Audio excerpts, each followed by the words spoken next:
Welcome to another edition of the 2014 NAIA Weekly Football Update. I'm your host, Alan Grossbach, alongside Chad Waller, coming to you from the NAIA headquarters in downtown Kansas City, Missouri. Now today, Alan, we'll take a look at the top games from this past weekend, as well as highlight some key matchups to look forward to this weekend. We kick off this week's show with a look back at last week's NAIA football game of the week between number 7 Carroll and number 5 Rocky Mountain. And we throw it over to CBS affiliate KXLH in Hello, Montana for a quick recap. Before the game, coaches, players, and fans, they all said we have to win this game today. They did not want to dig themselves out of a hole if they lost again. But Anthony Clark and Dustin Rinker, they made sure that losing today was not an option. So let's get right into it. The Saints get on the board first when Mac Roach finds Coulter Root for the 6-yard touchdown, 7-0 Saints. But Rocky answers back with 34 seconds left in the first quarter. Bryce Baker hits Cole Catlin for the 13-yard touchdown, and with that 2-point conversion, the Bears take the lead 8-7. But the Fighting Saints will not be denied. Dustin Rinker finds the end zone with an 8-yard touchdown, 12-8 Carroll. And Anthony Clark. This guy was on fire today. His touchdown was just one of many, 20-8 at the half, 33-8 was your final score. Anthony Clark and Dustin Rinker had phenomenal games today, and they had a few words about how hungry they were for the win. You know, every week we have the mentality, you know, we go into the week with practice and doing our assignments and making sure we do our alignments right and just play our ball and don't do anything more than what you have to do. And if everybody does their job, you know, we'll come out on top. Well, with our one loss in the season, I mean, we have to come out and play every game like this. It's playoffs starting right now. Coach is very pleased with the win today, but he says that this week in practice they will be fine-tuning some things because once again they're always looking for that long-term goal, the playoffs. In Billings, Alex Clark, MTN Sports. Now we'd like to send a special thank you to Alex Clark of KXLH for providing that recap for us. This was an important win for Carroll as they try to keep pace with Southern Oregon in the Frontier Conference race. And for Rocky Mountain, this doesn't eliminate the chance for a title, but the road isn't easy as the Badland Bears now travel to Southern Oregon and then Carroll in back-to-back weeks in early November. The race out west has been an interesting one the past 3 years, and this season looks to be no different. In one of the biggest upsets last Saturday, Marion, Indiana pulled off a 31-18 win against number 1 Grandview on the Vikings' home field. The loss ended Grandview's NAIA best winning streak at 16 games. Marion Sports Information Director Jeff Sherman was able to catch up with head coach Mark Henninger after the game. Coach, a big 31-18 win over number 1 Grandview, the defending national champions. Talk about how it feels. Well, obviously it feels good. You know, anytime you get a win on the road in this league, it's a good deal. You know, I mean, our schedule is brutal, and Grandview's a great team, obviously, and you know, I was proud of our boys when they fought, and you know, we faced some adversity there, and things didn't always go our way, but our guys stuck together and just kept battling for 60 minutes, and you know, I told the guys after the win to enjoy it. It's obviously a very good win over a very good opponent, but we can still play better, you know, and I think that, you know, we got to get back to work and still focus on some of the things, and I mean, there's better football ahead for this group. Well, yeah, I mean, it's always great to give our offense more opportunities, and that was the thing. We felt like we played really well last weekend, but we didn't get any turnovers, you know, so that was a point of emphasis all week. And you know, I mean, there were, you know, the interceptions, but you know, we're getting great pressure up front, and I mean, it was a total. I mean, I'm proud of how our defense played today, because again, that's as good a quarterback as there is at our level. That's as good a receiver as there is at our level, and you know, for us to have the games and the production that we had against that group is obviously it's special. I think Scott did a great job getting the defense cranked up and ready to go. Turnovers were the key throughout the contest, and the Knights forced 6 of them, including a program record 5 interceptions.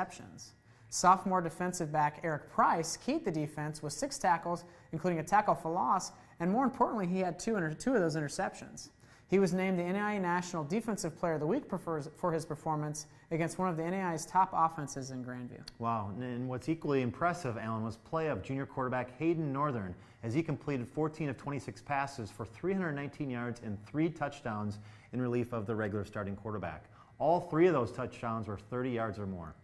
With the win, Marion is now 2-0 all-time against top-ranked teams, and we'll touch on this a little bit later. They jumped in the top 25 for the first time since early 2013.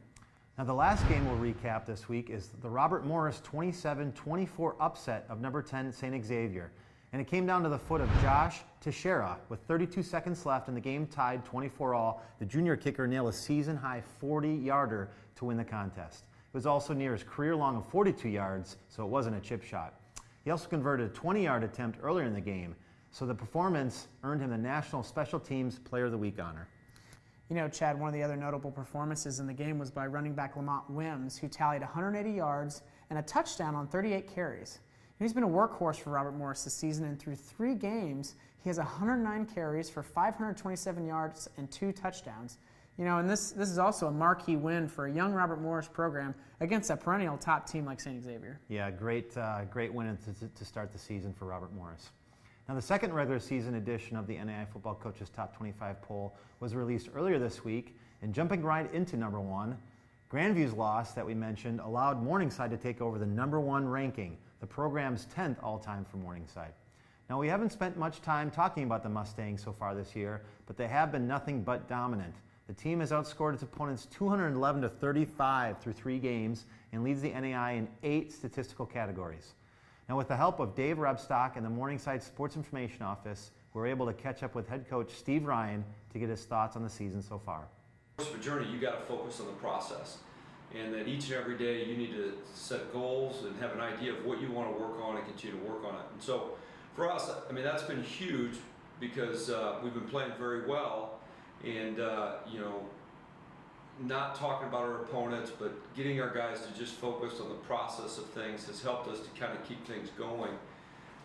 People don't always buy into that, but our guys have really bought into it this year that each and every day I need to improve as an individual player, and I need to keep going and focus on the process of things and what I'm doing.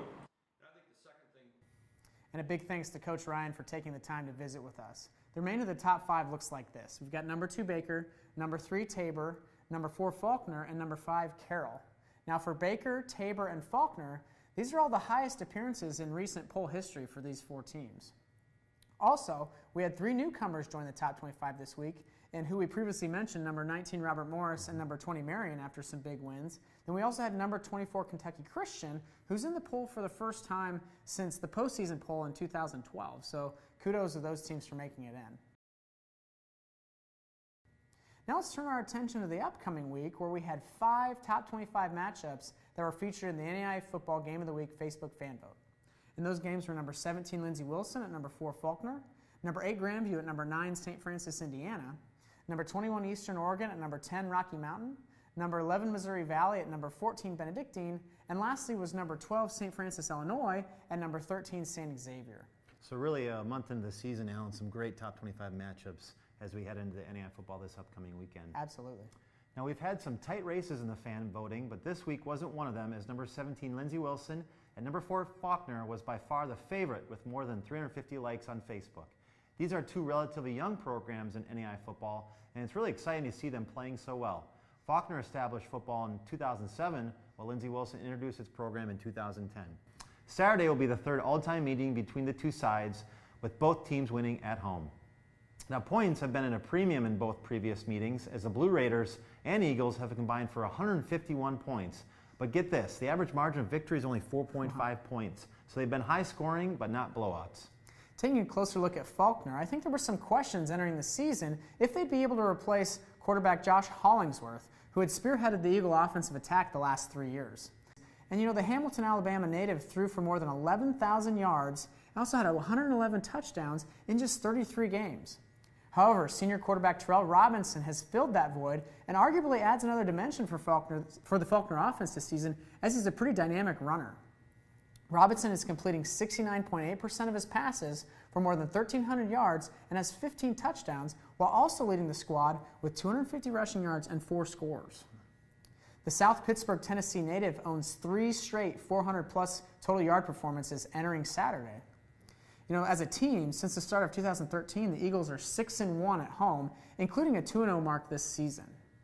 Faulkner is top 10 in 10 statistical categories, so they're really putting up a lot of good numbers. Yeah, you're right. You could argue that Faulkner is off to their best season in the history of the program.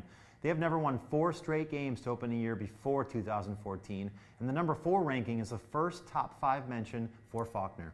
Now on the flip side, Lindsey Wilson enters the contest with a 3-1 record following a 44-14 win against Pikeville last Saturday.